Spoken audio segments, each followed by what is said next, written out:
係咪有時覺得心裏面好似背咗啲好重嘅嘢？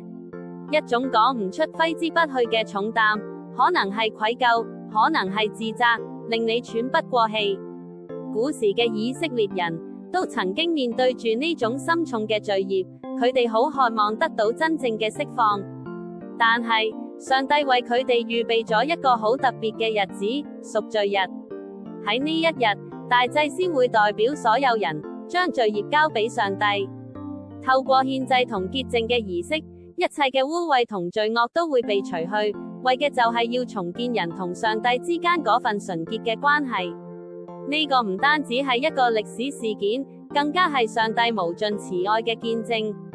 聖經利未記16章34節話：這日要作你們永遠的定例，呢個恩典同平安，直到今日都冇改變。上帝除咗我哋嘅罪，賜俾我哋真正嘅平靜，一份永遠嘅愛同盼望。